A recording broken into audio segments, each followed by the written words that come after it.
vamos a, el que viene, estar de nuevo con vosotros, ¿sí? Porque ya después que termine el propedéutico, es como si ya os perdiera, ¿no?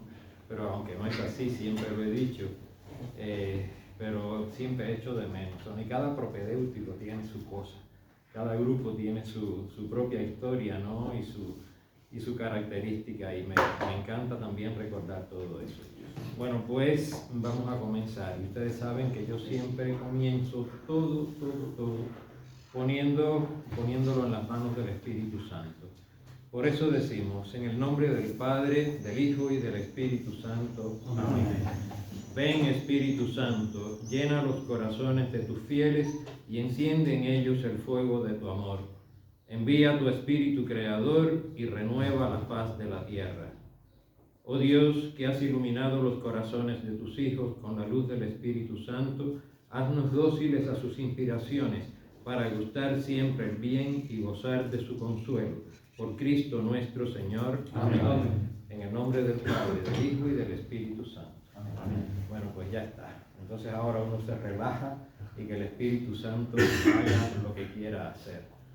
Esto que yo hago, ¿no? De ponerme en las manos del Espíritu Santo, me parece que muchas veces os lo he dicho y os lo recomiendo, ¿no? Para todo siempre.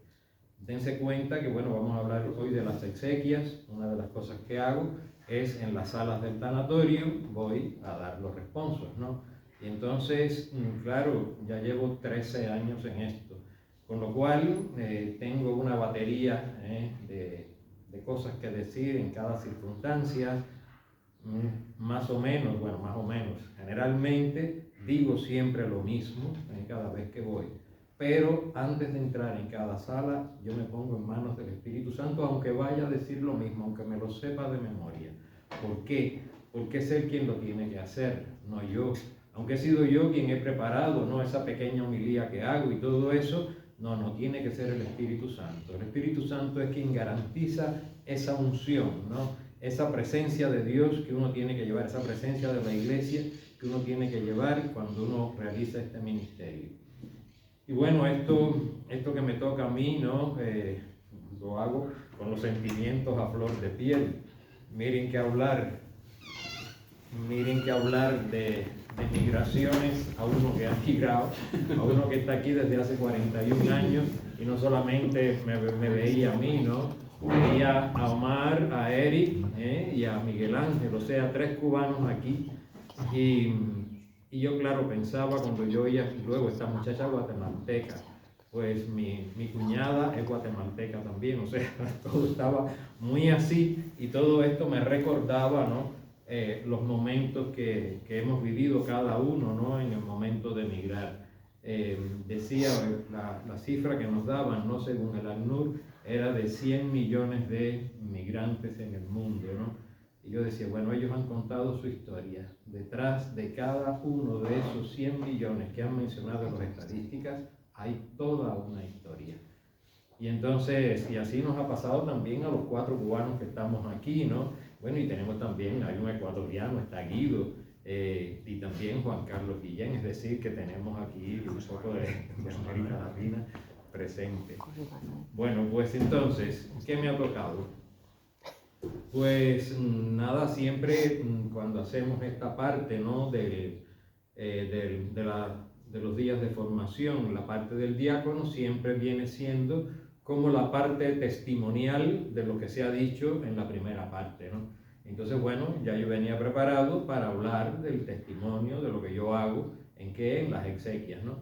Pero bueno, eso sí lo tenía yo un poco ya asumido, ¿no? Pero cuando yo cojo de nuevo la convocatoria de Paco y veo lo que se iba a tratar al principio, llamo al padre Javier y le digo, oiga padre, mire, yo más bien venía preparado para dar un testimonio de lo que yo hago, ¿no? Y es que en la primera parte no se va a hablar nada de las exequias.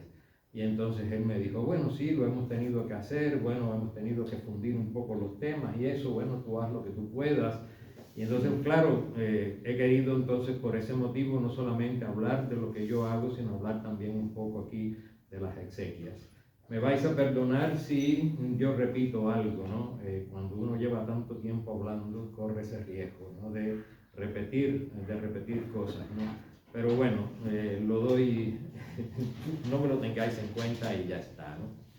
Y entonces, yo he de deciros, ¿no? Bueno, que llevo en las exequias, hay que ver que ya soy mayor, ¿eh? Llevo en las exequias un total de 13 años, ¿no? Estoy un poco en esto, casi sin habérmelo planteado, no lo he decidido yo. Yo diría que en mi diaconado yo no he decidido nada, absolutamente nada, desde el principio. Sencillamente me han tomado de la mano y yo me he dejado llevar, ¿no? Y entonces así es como he llegado a las exequias, cuando ya yo tuve que dejar mi trabajo por imperativos del tiempo, ¿no? Ya me tenía que jubilar, pues entonces yo, que estaba en plenitud de formas, ¿no? No podía hacer aquí en España lo que ha hecho mi cuñado en Estados Unidos, que ha estado trabajando hasta los 87 años, y eso porque él ha querido ya parar, pero hubiera podido seguir si hubiera querido cuando uno está en plenitud de formas, ¿no? Bueno, pues yo hubiera querido seguir, yo quería jubilarme a los 99 años, ¿no? Pero aquí no era posible. Entonces ya con 63 años, o sea, fui prejubilado, pues nada, me vi, yo dije, bueno, pues yo quiero seguir haciendo algo. Y pensé, y de cierta forma lo di a entender, que tal vez en el campo de la educación, como profesor de religión, en fin, haciendo cualquier tipo de labor educativa, pues yo podría continuar, ¿no? Pero a lo que me llamaron fue a las exequias. Yo me quedé así un poco, no me lo esperaba, ¿no? Y entonces, una cosa que siempre repito es la siguiente: la función del diácono ante todo es obedecer, ¿no? Y entonces, pues fui obediente y, como les repito, me dejé llevar. Una de las cosas, ¿no?, que a mí también me ha llamado la atención, y es que eso llevo el tema de la obediencia muy a rajatabla, es lo siguiente: en mi parroquia, desde que fui ordenado en el año 2005, bueno, pues nunca me han pedido, siendo yo un diácono, que participara en Cáritas. Y yo decía, caramba, esa dimensión de la caridad que tiene que estar presente en la vida del diácono, en mi falta, ¿no? Pero claro, yo no decía nada. Siempre era un grupo de señoras quienes atienden Cáritas, pero tú no. A mí siempre me han puesto a enseñar. Y entonces, bueno, pues obediente, ¿no? Y yo decía, caramba, me falta eso. Y siempre con ese reconforme, ¿no? Qué pena, ¿no? Y entonces, como una carencia, ¿no?, estaba viviéndolo. Y un día, en una reunión de estas de las exequias, cuando ya yo llevaba un tiempo, estaba el padre Javier Cuevas. Y le dije, padre, ¿y usted qué hace aquí? Y dice, bueno, porque yo soy el vicario de la caridad, ¿no? Y entonces esto es un ejercicio de caridad. Y me di cuenta que ya estaba. Yo decía, Dios mío, qué tranquilidad sentí, qué paz de espíritu, ¿no? Porque precisamente aquello que yo anhelaba, ¿no?, y añoraba, pues ya hacía unos años que lo estaba ejerciendo sin yo saberlo, ¿no? Y es que precisamente las exequias son eso, son un ejercicio de caridad, porque nosotros con nuestra presencia, ¿qué llevamos? Llevamos el acompañamiento, el consuelo, la presencia de la Iglesia en los momentos en que las personas experimentan el dolor. Aquí el título, ¿no?, que se le ha dado a esta intervención mía hoy es Pastoral de la muerte y del duelo, dolor, consuelo y esperanza. Voy a tratar, ¿no?, de atenerme un poco para que no sea otra cosa. Precisamente voy a tratar de atenerme, ¿no?, a lo que aquí se dice. Bueno, pues hay una cosa también muy curiosa, ¿no? Claro, cuando me dicen de integrarme en las exequias, sabía un poquito, ¿no? Un poquito, digo, porque la realidad siempre supera lo que uno se pueda imaginar. Sabía que me iba a encontrar con un tema difícil, me iba a encontrar con el tema del dolor, me iba a encontrar con algo que en realidad no resulta agradable. Yo recuerdo, ahora no porque bueno, hay varios diáconos que ya están integrados en esto. Por eso decía, bueno, padre, usted pudo haber invitado también a Francisco Saborido, pudo haber invitado también a Alberto López, pudo haber invitado a José María Gil, que se ha incorporado hace poquito. Es decir, que ya hay varios diáconos permanentes, ¿no?, que estamos en esta pastoral. Pero cuando yo empecé, bueno, también Paco García Roca, de cierta manera, Juan Antonio creo que también, ¿no?, pero de una manera eventual, no de una manera más comprometida, ¿no? Y entonces yo lo que sí he notado, ¿no? Y eso se me dijo también al principio, estaba en la dificultad de conseguir que tanto diáconos como sacerdotes, muchos presbíteros, no quieren participar en esto. O sea, se resisten un poco, es decir, que no es un tema que es agradable. Aquí nos encontramos con situaciones de sufrimiento, aquí nos encontramos con momentos en los que uno a veces no sabe qué decir, es decir, con situaciones que en realidad no son agradables, son mucho más agradables, por ejemplo, el estar enseñando religión en un colegio o el estar haciendo otro tipo de cosas, esto mismo, ¿no? Participando, ¿no?, en la pastoral de migraciones y tal, que en las exequias. Ahí nos encontramos con el sufrimiento puro y duro.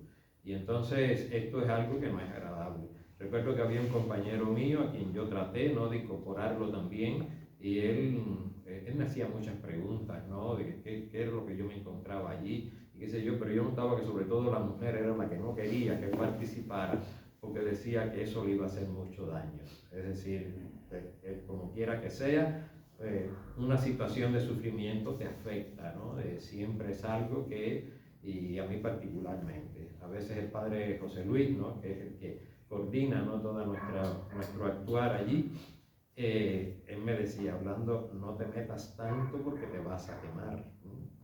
Me lo decía con mucha razón, porque es verdad que a veces que me encontraba que, bueno, que terminaba llorando yo también allí, como cualquiera de ellos, ¿no? Y bueno, ahí en ese sentido nunca le he hecho caso, ¿no? Sencillamente me he dejado llevar por lo que he sentido en ese momento y ya está.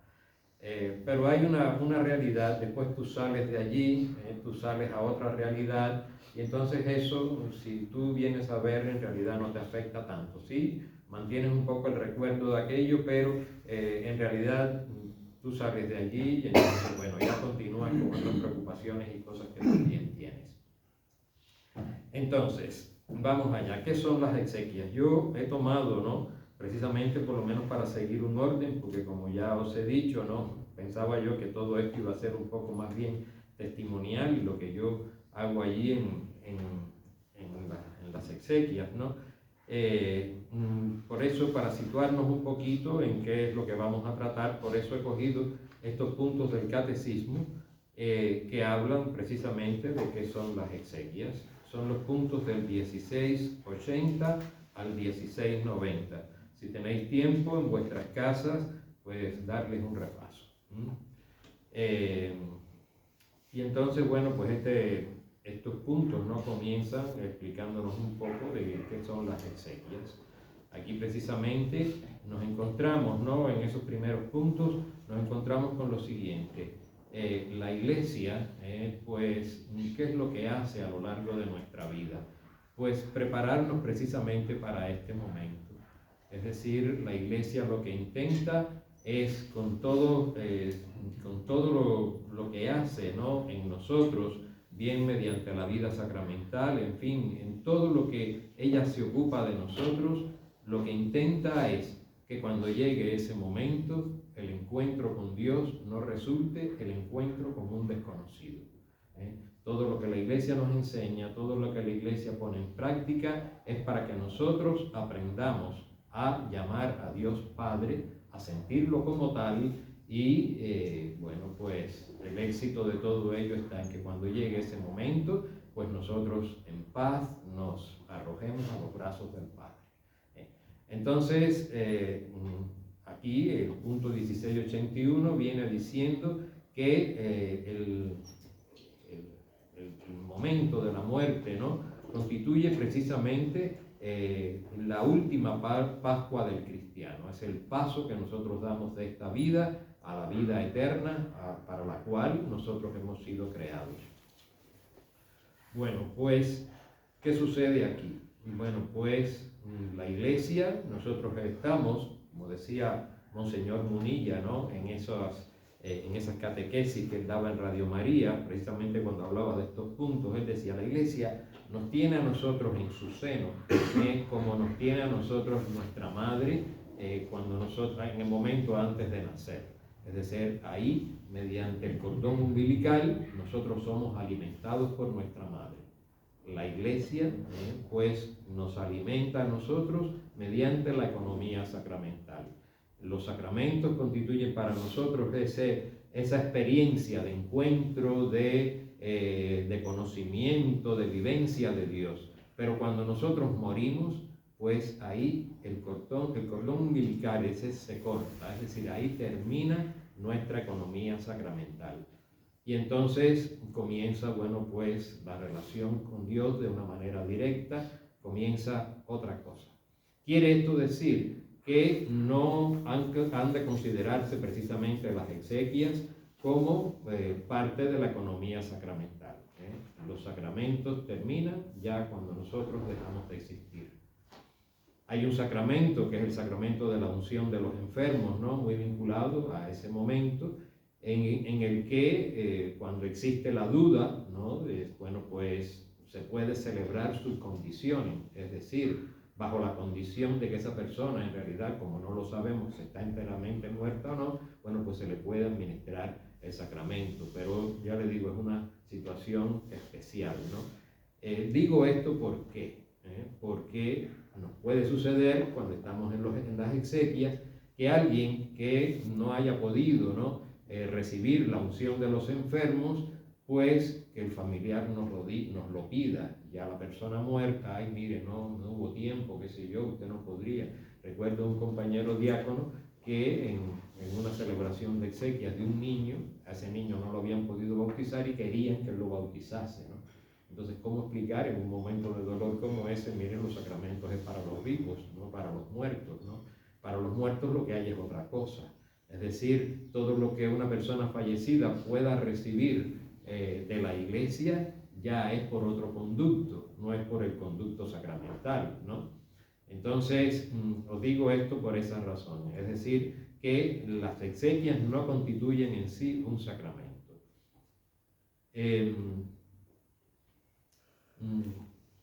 ¿Qué nos encontramos, no, precisamente aquí? Bueno, pues que en ese momento, en el momento de la muerte, la iglesia, por supuesto, no abandona tampoco a sus hijos. Es decir, si los estuvo alimentando mediante los sacramentos, bueno, pues ahora, mediante una oración tan preciosa como es la recomendación del alma, ¿no? Para ese momento de la muerte, la iglesia nos pone en manos de aquel que es nuestra vida, en manos de aquel que es nuestro Padre. Comienza entonces otro momento. ¿Cuál es el conducto por el que las personas fallecidas reciben todo lo que la iglesia pueda darles? Pues el conducto de la comunión de los santos. Es decir, y esto es también muy efectivo, ¿no? Aquí nosotros, ¿no? Mediante las oraciones exequiales, pues nosotros podemos pedir a Dios aquello que esa persona fallecida pueda necesitar en ese momento de la muerte, en ese momento, en el estado, ¿no? En que se pueda encontrar. Son, ¿no? Ante todo, las exequias una celebración litúrgica de la iglesia. Lo que sí tenemos que tener muy claro que, estando, ¿no? Dentro de lo que nosotros llamamos sacramentales, pues aquí hay algo, ¿no? Que se integra, que es precisamente la celebración del funeral, ¿no? La celebración de la misa constituye lo más excelso, lo más grande que nosotros podamos hacer por una persona fallecida, ¿no? Pero no constituye el funeral solamente las exequias. Es decir, las exequias están compuestas de más cosas. Están compuestas de oraciones, están compuestas de agua bendita, están compuestas, ¿no? De toda una serie de elementos que, que hacen posible, ¿no? Esa participación de la comunión de los santos para interceder por esa persona fallecida. Es una de las obras de misericordia, ¿no? El orar por las personas difuntas. Y sobre todo hay algo que nosotros tenemos que tener en cuenta, porque si no tenemos eso en cuenta, se nos puede desmontar absolutamente todo. Es decir, hay algo, ¿no? Que precisamente en esta cultura que trata de evitar los temas de la muerte, ¿no? Que trata de que estas cosas permanezcan aparte, que permanezcan, que no se hable de ellas. Siempre esas últimas preguntas resultan embarazosas para quien no tiene respuestas. Y entonces por eso que todo eso, y siempre ese modo de practicar las cosas, ¿no? siempre nos contamina a nosotros de alguna manera, ¿no? Y hay que estar muy alerta, ¿no? Y una de las cosas, ¿no?, que tenemos que tener presente es lo siguiente: nosotros aquí en este mundo, mientras vivimos, formamos parte de la iglesia militante. Hay otra parte de la iglesia, ¿no?, como voy a hacer luego, cuando hoy me toca bautizar. Yo digo, hoy el 6 de mayo, yo creo que no le quedó nada por caerle. Ese mismo día yo decía, pero el año tiene 365 días, ¿por qué todo hoy? Hoy es la fiesta patronal en mi parroquia, tengo bautizo, estoy aquí, es el cumpleaños de mi sobrina. Todo a la vez. Bueno, pues hoy en los bautizos yo diré, aquí se hace presente una parte de la iglesia que nosotros no vemos. Es la iglesia de los habitantes del cielo, la iglesia de los santos, y la vamos a invocar ahora, y ahí empiezo con las letanías, ¿no? Tenemos a la iglesia triunfante, ¿no? Pero hay otra parte de la iglesia, que es la que a nosotros nos interesa aquí, que es la iglesia purgante, aquella iglesia que se purifica, aquella iglesia, aquella parte de la iglesia que espera la purificación necesaria para ya entrar definitivamente en la presencia de Dios. Y entonces es de ella precisamente de la que se ocupan, ¿no?, estas oraciones que nosotros hacemos. Vamos a ver, que estoy como saltando de un punto al otro, ¿no? Sí, vamos a quedarnos un poquito por aquí todavía. Pues nosotros al orar por los difuntos, ¿no?, pues sencillamente estamos pidiéndole a Dios que confiera las gracias necesarias, ¿no?, para que esa persona que está en un estado de purificación pueda llegar a su presencia. Es esa la razón de nuestras oraciones. Sobre el purgatorio, ¿no?, os cuesta hablar, os cuesta... Yo desde luego en el tanatorio no voy hablando del purgatorio, ¿no? Eso no, porque es que hay una cosa, tenemos un tiempo limitado, ¿no? Aunque yo ahora estoy más desde que Maggie requiere mi presencia, ¿no?, siempre por las mañanas en casa, es más dependiente por las mañanas que el resto del día, pues entonces ya yo no estoy yendo al cementerio, estoy yendo solamente al tanatorio. Y siempre, bueno, yo decía, no solamente eso, toda mi labor diaconal por esa razón y por otra, pues la ejerzo siempre por la tarde, ¿no? Entonces ahora estoy yendo solamente al tanatorio. Allí en el tanatorio nosotros disponemos, vamos, de un tiempo que nosotros podemos administrar. En el cementerio no. En el cementerio es atenernos a un orden, somos eslabones de una cadena que si la alteramos, pues se resienten el resto de los eslabones. Entonces por ese motivo ahí somos más limitados en el tiempo. Pero bueno, en el tanatorio no. Y entonces, bueno, pues allí, claro, no suelo hablar del purgatorio porque no voy, pero sí hablo, ¿no?, de cuestiones muy fundamentales que intentan, ante todo, transmitir un consuelo. Transmitir, bueno, sobre todo la presencia de la iglesia. La presencia de la iglesia que viene a acompañar. Es eso, esa frase que nosotros decimos, te acompaño en el sentimiento, te acompaño en el dolor.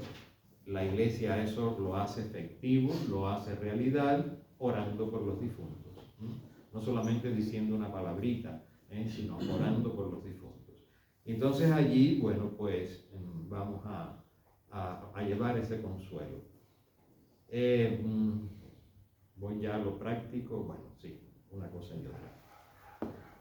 ¿Cómo yo me presento allí? Pues yo me presento allí bueno, como alguien que va en nombre de la iglesia. Claro, voy vestido, ¿de qué manera? Pues así como está el padre Javier ahora. Sí, no, pero vamos a ver. En los 9 meses de frío que hay en este país, pues entonces yo no me pongo, no padre, no todavía. Así como usted va. Me has pillado. No, pero vamos a ver. Yo esto lo digo también porque voy puntualizando en muchos aspectos, ¿no?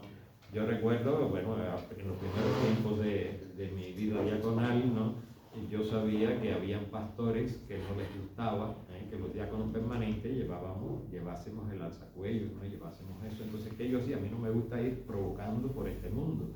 Entonces yo iba con un cuellito alto negro y el resto así, y luego la crucecita aquí en la solapa. con el ritual en la mano y la estola, pues quien me veía ya sabía quién yo era y a quién yo iba. Por lo tanto, ahí ya me evitaba una presentación, ¿no? Entonces ya al llegar a la sala, mire, vengo, claro, allí cuando uno va al tanatorio, pues te entregan una lista de las personas fallecidas, las que han pedido servicio religioso y las que no. Esto ustedes ven que ahora aquí son más las que han pedido. Esto fue, a ver, el 18 de abril de 2023, ¿no? Pero hay veces que esto está invertido. Son más los que piden que no que los que piden que sí. Entonces, claro, aquí que llevo los nombres de las personas fallecidas, en qué sala están, la edad que tienen. Esto para mí es muy importante porque ya yo sé cómo voy a tratar. No es lo mismo que yo vaya a una persona de 92 años que a un niño. Hay veces, bueno, aquí no me dicen nada, y yo tampoco pregunto nada. Una de las cosas que me han dicho es: no satisfagas tu curiosidad, tú no preguntes de qué murió, tú no preguntes qué pasó, tú, si lo que te quieran decir, bueno, pues allá ellos, ¿no? Pero bueno, el caso es, bueno, no terminé lo del traje. ¿Por qué voy de esa manera? Bueno, por una razón, de esa manera me identifica, pero también por otra razón. A nadie le gusta que lo suyo se lo traten de cualquier manera. Mi madre siempre nos enseñó de que debíamos estar siempre vestidos de una manera correcta, ¿no? Claro, me encontraba yo, hay pastores que no les gustan que yo lleve el alzacuello. Bueno, pues no lo voy a llevar, pues no me lo ponía. Ahora venía el verano, entonces necesitaba yo una camisita fresquita como esa, ya un jersey, pues no. A veces me ponía una camiseta simple de mangas cortas, pero como tengo una chaqueta, una camiseta negra, bueno, con eso también colaba. Pero últimamente voy de esa manera, de esa guisa. Y no lo hago por espíritu de provocación. Yo sé que eso ahora, ¿no?, se ha apaciguado un poco ya eso, ¿no? Pero siempre me dijeron: mira, en ese momento te lo puedes poner. Y entonces, bueno, pues, ¿qué es lo que hago? En ese momento voy así sin nada. Ayer el otro día, ay, perdonen este paréntesis, el otro día, como cuido a mi nieta por las mañanas, hay una vecina que se ha mudado más arriba, ¿no? Y entonces, claro, ella me ve cuando voy así, y bueno, lo blanco me lo pongo ahí en el tanatorio, no salgo de mi casa así. Pero bueno, se me ve la pinta. Y entonces, el otro día le preguntó a mi hijo: oiga, ese señor que cuida a su hija, ¿es el tío o es el abuelo? Mi hijo lo cogió de otra manera y cuando llegó y me lo contó, dice: me echó por tierra a mí, dime, tú te has puesto como muy joven y qué sé yo.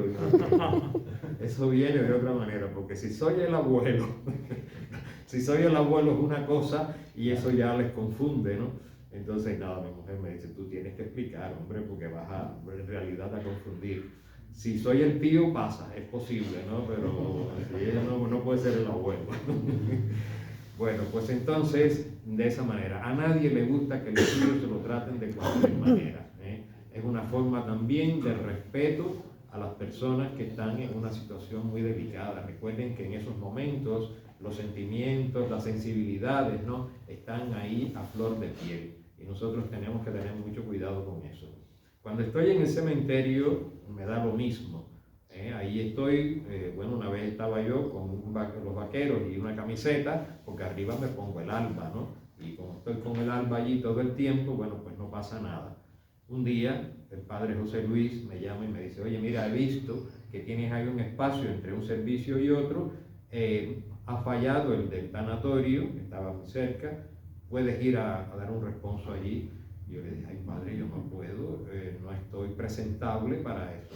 Anda ya, ¿cómo vas a decir eso? Estás vestido, ¿no? Y digo: sí, pero no de la forma adecuada. Nada, deja eso, porque ¿qué vas a hacer? ¿Vas a dejar que se quede sin responso?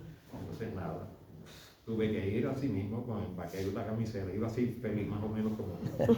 Y entonces, bueno, pero llevaba la estola y eso, bueno, fue lo que minimizó aquello. Me la puse, ¿no?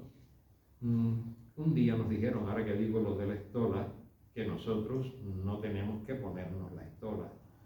Eso nos lo dijo un día el padre Manuel González en una de las charlas que él nos dio aquí sobre las exequias, pero yo lo hago por una razón. Tal vez esté desobedeciendo ahí, pero lo hago con una razón. La razón de demostrar que lo que yo voy a hacer allí no lo hago a título personal, yo voy en nombre de la iglesia.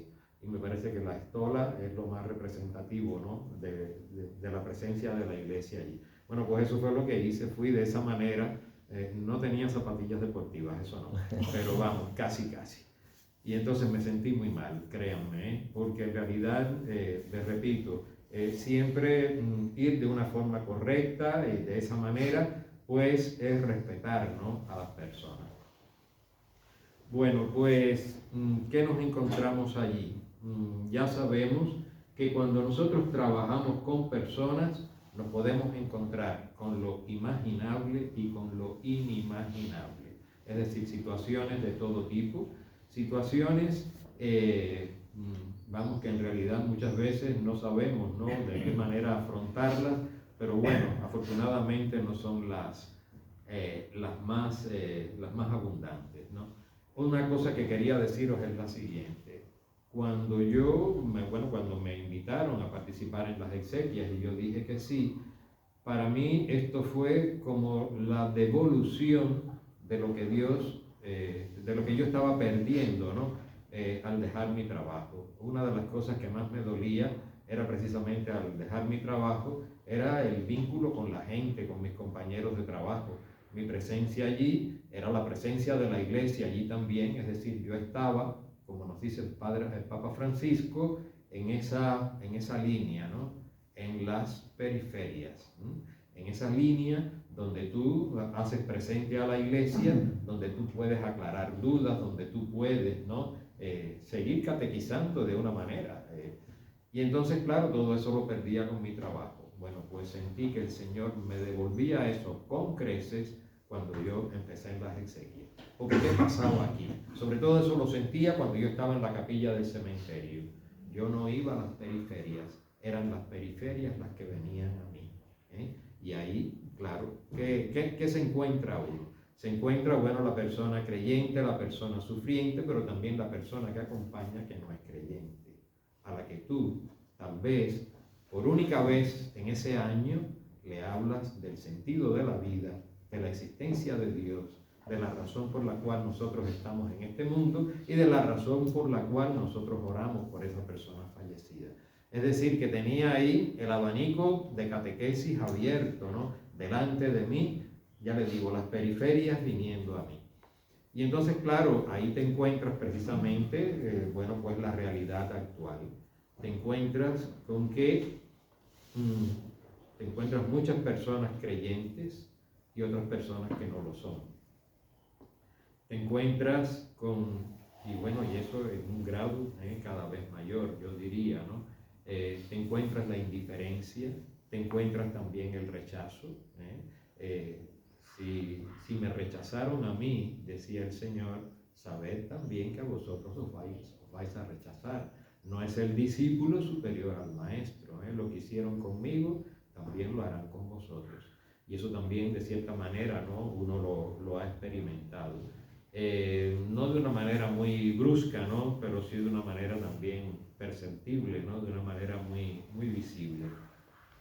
¿Qué nos encontramos? Bueno, pues nos encontramos con personas que están sufriendo, con personas de fe, con personas con una visión de la vida eterna, pero también con personas que a pesar de su fe han quedado estremecidas, ¿no?, por todo el sufrimiento anterior que ha habido antes del fallecimiento de esa persona, y su fe puede quedar también muy tocada. Nos encontramos también con que han pedido el servicio religioso para ese fallecido, porque mi madre era muy creyente, pero ninguno de nosotros lo somos. Entonces llegas allí a decir un responso para unas personas que, pues no.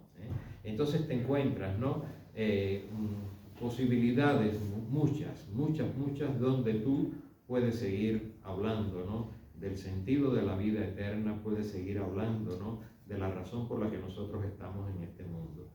Y claro, eso como siempre, es una semilla que se lanza, que no depende de ti, los resultados, pero que el Señor se ha valido de ti para que caiga en ese terreno, en ese pedregal muchas veces, ¿no?, en esa tierra árida, pero también una tierra, ¿no?, en la que esa semilla puede germinar.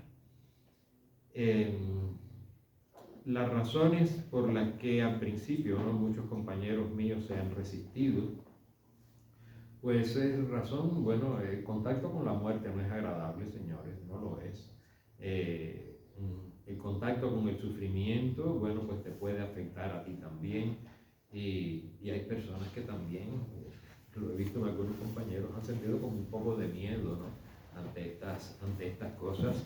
Y claro, todo eso hay que superarlo, ¿no? Nosotros somos, como diría, somos los embajadores, ¿no?, de una transmisión de serenidad, de una transmisión de paz y sobre todo de una transmisión de consuelo. Ahora que hablo del consuelo, hay que tener cuidado también con lo que nosotros vamos a decir, ¿eh? Nosotros, al dar consuelo, muchas veces he escuchado que el consuelo consiste en decir, mira, ya esta persona está en el cielo, tú tranquila, no hagáis nunca eso. Nosotros no somos los que canonizamos personas. Muchas homilías he escuchado yo en funerales que consisten precisamente en un panegírico de la persona. Es cierto que si una persona, ¿no?, ha sido buena, bueno, pues tú debes decir eso. Las normas litúrgicas establecen que en las homilías de las misas funerales, que nosotros no hagamos panegírico del difunto. Nosotros tenemos que hablar de lo que tenemos que hablar, de la resurrección, de la vida eterna, del encuentro con el Señor. Es de eso de lo que nosotros tenemos que hablar. Pero canonizar a las personas no. La Iglesia, para canonizar a una persona, ya ustedes saben que sigue un proceso que muchas veces es muy arduo y muy exigente. Y después que lo ha seguido y dice, bueno, pues ahora falta una señal del cielo, que haya un milagro. Y lo beatifica. Y después, creo que también pide otro, y entonces lo canoniza, cuando hay ya elementos que dice, bueno, esto ya cae por su propio peso, ¿no? Hay un momento en que no se pide eso al cielo, ¿no? Y se canoniza a las personas sin exigir eso del cielo. ¿Sabéis en qué momento es, no? ¿Sabéis en qué condiciones? El martirio. En el martirio. Pero aún así, la Iglesia lo que hace es estudiar a ver si esa muerte fue martirial. Porque si esa muerte, ¿no?, aunque haya sido por las razones de tu fe, tú has estado protestando y maldiciendo al que te martiriza, pues ya ahí no. Entonces por eso la Iglesia estudia, ¿no?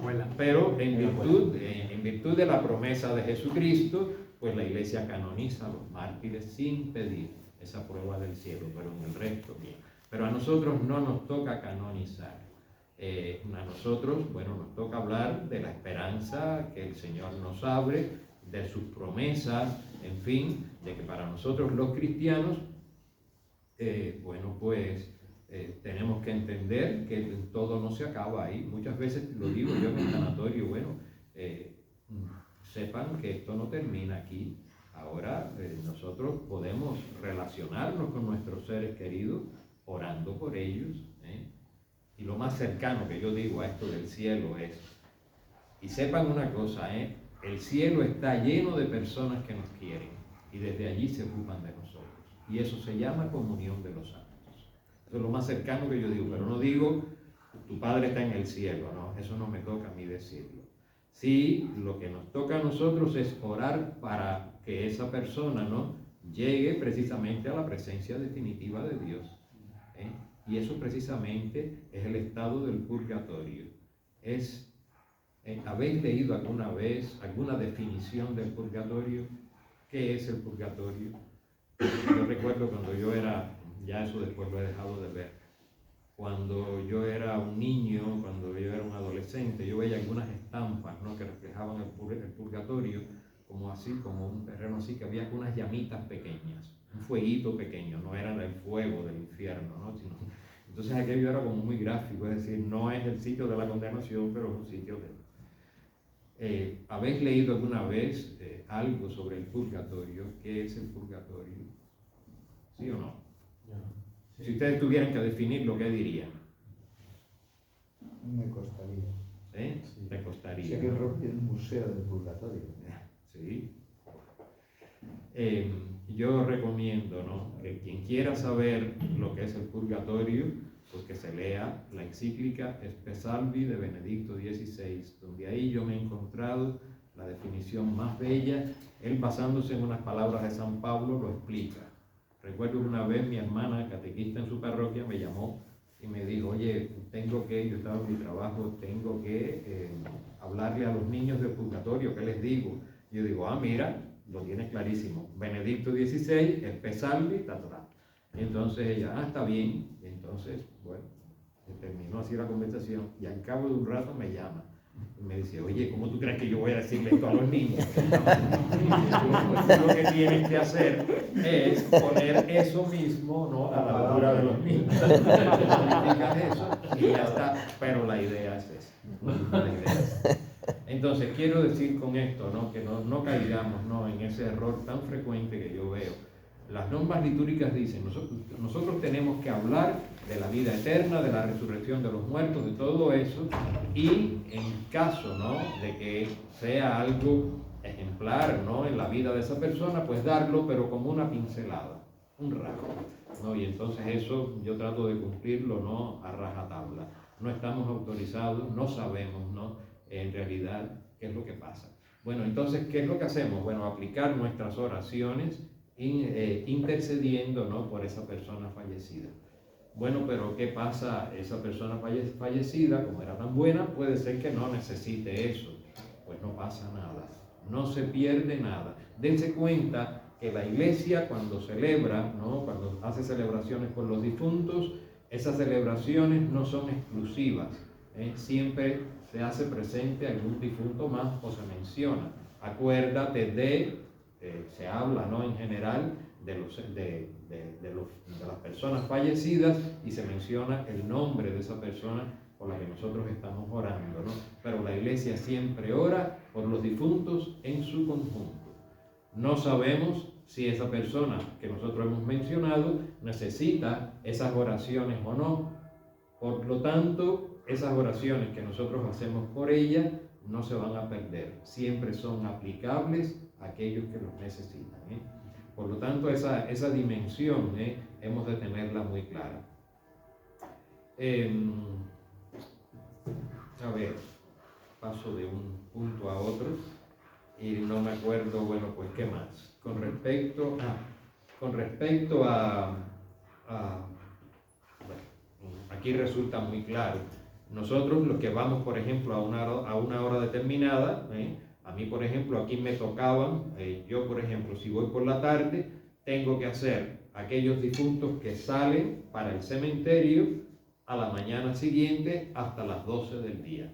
Entonces el compañero que viene por la tarde, al que viene por la mañana, pues hará los que salen ese mismo día por la tarde y así sucesivamente, ¿no? Entonces, ¿qué sucede? Bueno, siempre me han dicho, tú ve a las salas de aquellas personas que han solicitado el servicio religioso. A las que no lo han solicitado, no vayas a molestar. A veces me he encontrado, ¿no?, que ya le digo aquí, la lista es más larga que aquí. Y cuando me ha tocado estar en el cementerio al día siguiente, para que vean qué cosas tan curiosas, cuando me ha tocado, entonces veo que muchos de estos que estaban aquí el día anterior, pues van allí y allí sí han pedido el servicio religioso. Quiero decir que esta lista no me habla a mí de personas ateas. Aquí hay personas de fe, aquí hay personas. El otro día me encontré yo una cosa muy curiosa, pero muy curiosa. Me encantó leer aquello que casi me emocioné, ¿no? Cuando ese primer astronauta soviético sale a caminar por el espacio, sale de la cápsula, ¿no? Y hace, bueno, creo que fue él el primero, ¿no?, que salió de la cápsula y camina, se mueve, ¿no?, por el espacio así puro y duro. Pues, claro, todos esos eran, para nosotros, eran miembros del Partido Comunista de la Unión Soviética, y así mismo lo dice él, ¿no?, cuando él da su testimonio sobre eso. Todo eso era así, era el mundo no creyente. Incluso hubo uno de aquellos cosmonautas soviéticos que dijo, bueno, que en ninguna parte del espacio se había encontrado a Dios, así de esa manera. Y entonces, bueno, para nosotros era eso un ateo más que había hecho esa proeza, ¿no? Pero el otro día leí un testimonio de ese que dio el primer paseo, que era un hombre creyente, miembro del Partido Comunista, pero todo eso lo tenía que vivir en silencio, como muchas veces hemos tenido que vivir la fe en silencio en los países comunistas. Bueno, pues ese hombre tuvo una dificultad. En el momento de entrar en la cápsula, dice él que en la escafandra todo eso que él llevaba empezó a hincharse. Y entonces él no podía entrar en la cápsula de la manera que estaba prevista, ¿no? Él sentía que desde la tierra le decían, pero ¿qué pasa que no acabas de entrar? Y entonces él no quiso decir la dificultad que estaba teniendo. No podía entrar. Pero dice que él se puso a orar. Él se puso a rezar, siendo una persona creyente, y Dios le inspiró a él el modo de hacerlo, que fue entrar por los pies, no por la cabeza, como estaba previsto, y así pudo entrar. Ese testimonio, bueno, lo leí el otro día, ¿no? Fue para mí descubrir que incluso en el mundo que nosotros asumimos como no creyente, el Espíritu Santo trabaja. Él siempre, como dice el padre Raniero Canta la Mesa, nos precede en la misión, va por delante y va haciendo sus cosas, ¿no? Y bueno, luego después este astronauta, bueno, pues pintó iconos y, en fin, manifestó, ¿no? Cuando ya también se podía manifestar en la Unión Soviética, en Rusia, ¿no? De otra manera, pues su condición de creyente, bueno, y ya murió, y así han sido las cosas. Quiero decir que nosotros, aunque veamos aquí estas personas que no quieren, y hay algunos que no quieren, y hay después allí en el cementerio, ¿no? En el crematorio, sobre todo, vemos que hay despedidas que son laicas, allí hay que quitar los símbolos religiosos y tal, pero no son la mayoría, ¿no? Siempre hemos de pensar que hemos nacido, estamos constituidos, estamos hechos para la vida eterna, y eso es algo que no se puede negar y que hay que tener siempre presente, independientemente del papaleo, independientemente de aquello que nos encontremos. El mundo del dolor. Ante esto, bueno, pues todo se resquebraja, todo como que se viene un poco abajo. Una de las cosas que he encontrado, ¿no?, es lo difícil que resulta para los jóvenes asumir esto. Muchas veces me doy cuenta de que ellos están enfrentándose con la muerte por primera vez. Y les resulta, bueno, hay algunos que no quieren ni pasar allí donde está expuesto el cadáver, ¿no? Es algo que les supera. He visto de todo. He visto hombres hechos y derechos, altos, fornidos, de gimnasio, llorar rotos como niños allí en presencia de su madre o en presencia de quien sea. Quiero decir que ante esto, pues aquí todo el mundo, ¿no?, entra por esto, y todo el mundo tiene que enfrentarse a ello. Por lo tanto, hemos de tener en cuenta una cosa: no podemos nunca ir a las exequias de cualquier manera. Bueno, a nada dentro de la iglesia debemos ir de cualquier manera. Todo siempre hay que prepararlo. Todo siempre hay que hacerlo de una manera ordenada y de una manera, nunca improvisando, ¿no? Nunca improvisando. Allí nos encontramos precisamente que hay veces que aquello que hemos preparado pues se nos viene abajo. El otro día mismo, por ser más claros, ¿no? Bueno, pues era una madre, perdía a su único hijo de 50 y algo de años. Ella estaba rota, pero una persona de mucha fe, una persona muy creyente y sobre todo una persona muy leída en el Evangelio, ¿no? muy conocedora del Evangelio. Y entonces, bueno, llego yo allí a hacer, como siempre, mire, vengo a decir una oración. Ay, Padre, lo que me ha pasado, estoy muy enfadada con Dios. No paraba de hablar la mujer y de comentarme precisamente el encuentro de Marta con el Señor ante la tumba de Lázaro. Yo le he pedido al Señor que resucite a mi hijo, pero no lo hace. Entonces yo aquello así, pero como una cacofonía, ¿no?, continua. Y entonces, bueno, no me dejaba hablar. Yo el evangelio que leí en ese momento, en atención a ella, fue precisamente ese, bueno, pero bueno, con mi batería ya de lo que yo siempre llevo para eso, hablándole precisamente de cómo el Señor lo que intenta es que Marta tenga una mirada de fe ante el hecho de la muerte, ¿no? Claro que después resucitó a Lázaro, ¿no? Pero eso no era lo fundamental. Lázaro después murió. Aquella no fue la resurrección de los muertos, aquella fue la resurrección particular de Lázaro, y que fue no solamente como la resurrección de Jesucristo, que es un paso adelante. Jesucristo inaugura, ¿no?, una nueva condición, Lázaro lo que hizo fue volver para atrás, volver a la vida que tenía antes, o sea, y entonces, pero la mujer no me dejaba hablar, y no me dejaba hablar, y entonces con el Evangelio, pues ella también machacando, y qué sé yo. Pues cómo terminó aquello, ella me cogió así por la espalda, no abrazada a mí, yo también, y yo no pude más, me eché a llorar. Entonces aquello terminó así, bueno, me repuse, ¿no? Y pude decir la oración final, pero aquello ya no fue lo que yo tenía preparado, ¿no? Para esos momentos, ¿no? Quiero decir que nosotros ahí, pues nos encontramos precisamente muchas veces con situaciones que se nos escapan, que nosotros no podemos controlar, pero sí nunca la improvisación, ¿no? Siempre por lo menos ir como voy yo preparado, con una especie de batería, ¿no? Y eso, claro, me lo ha dado también un poco la práctica.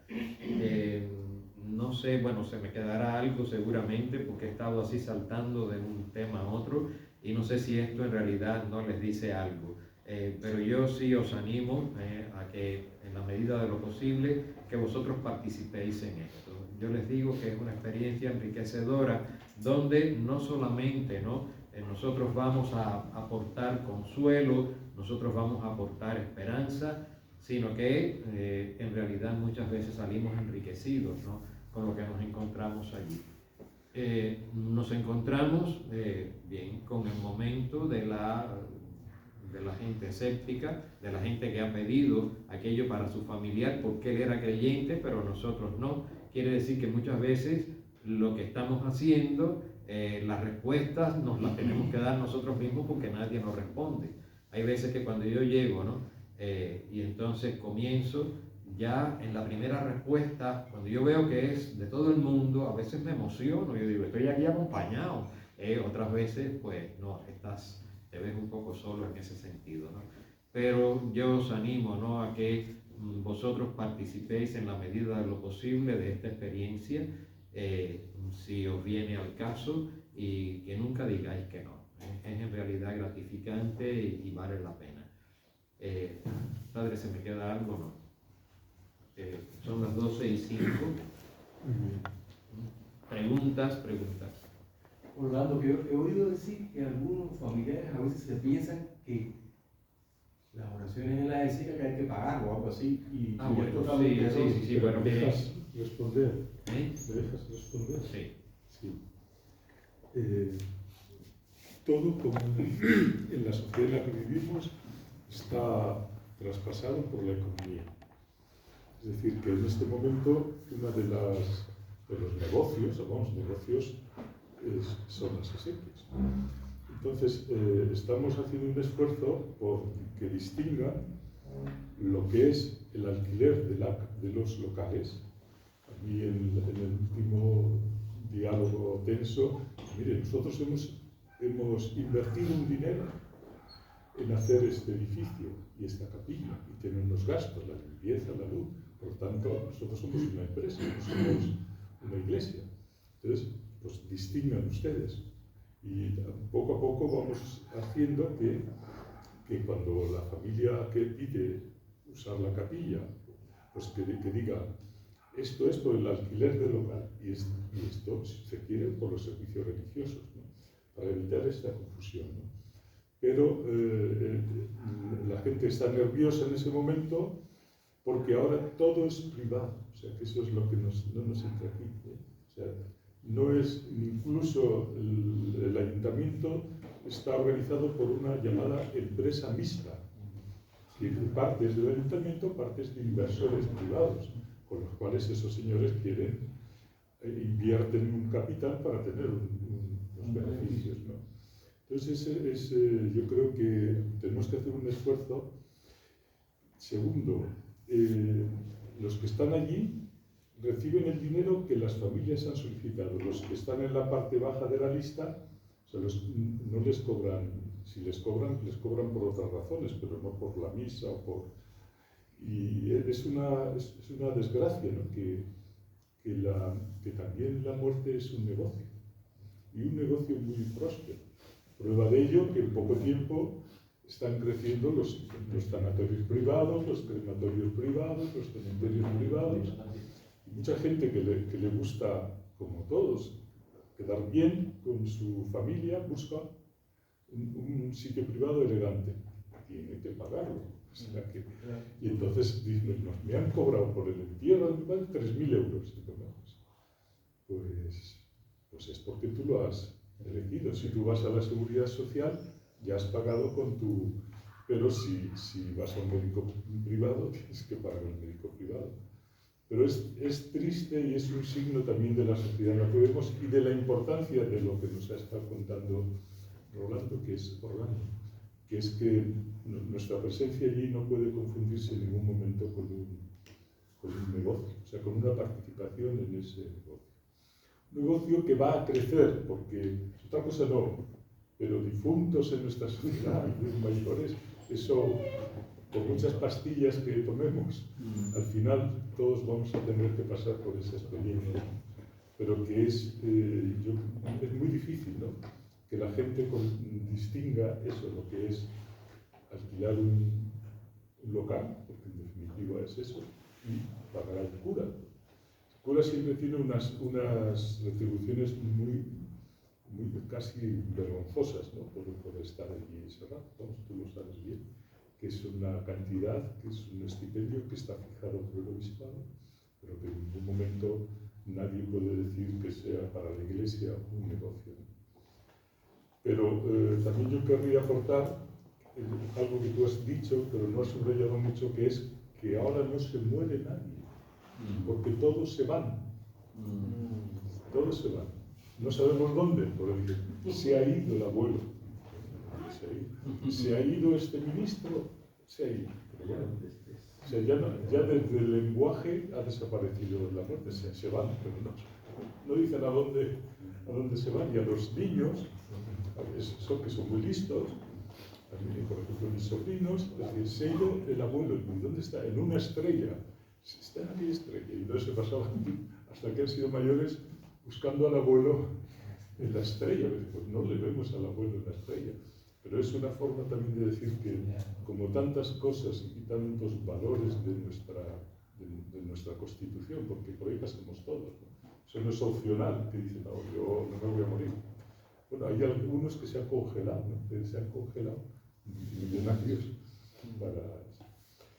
Y después de deciros que lo que tú has dicho es verdad, que cuesta mucho, incluso a los sacerdotes, el hacer este servicio, porque encuentras eso, el dolor, y que los que están haciéndolo, pues realmente es un testimonio impresionante. No es agradable.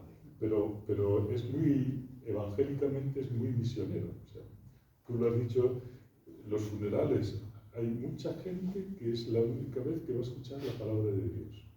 O bueno, o si tienen varios funerales, pero que no, si no es en ese momento, no escuchan la palabra de Dios.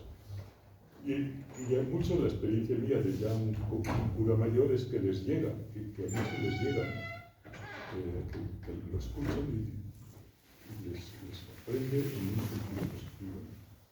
Pues hacerle alguna pregunta para que no se vaya con sensación.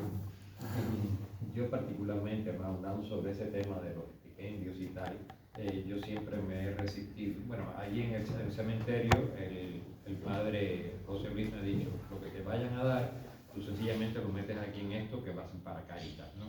Pero a mí, claro, no me gusta el trasiego, que me vean oyendo cosas por el estilo, pero eso particularmente, si ahí sí que he desobedecido en ese sentido, ¿no? Y entonces, claro, cada vez que me van a dar algo, ese mismo día, el día de la señora esta con la que estuve, terminé llorando, pues también una familiar vino a darme 20 euros, ¿no? Entonces yo que no. Y le digo, miren, cuando ustedes quieran dar algo, es ustedes llévenlo a Caritas, que es allí donde hace falta, ¿no? Entonces así queda siempre la cosa. Pero un día, esto fue en el cementerio. En el cementerio, claro, cuando yo termino, pues yo me quedo de pie ahí al lado del coche fúnebre, la gente se va a coger los otros coches para ir hasta la sepultura, yo me quedo allí, entonces ven un familiar, ahí, entonces yo otra vez lo mismo, no, eso llévelo a Caritas. Yo tenía el micrófono en la mano y así, entre la mano y el micrófono me metí un billete. Ya no podía, bueno, ahí sí hice lo que me decía el padre José Luis, ¿no? Y el chofer del coche fúnebre me decía, oh padre, a mí nunca me han dado una propina.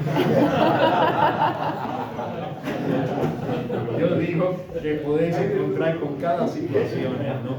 No es frecuente, ¿no? No, eso fue un hecho aislado, bueno, una única vez en 13 años, ¿no? Pero quiero decir que de todo podéis encontrar. Así que nada, os animo a esto.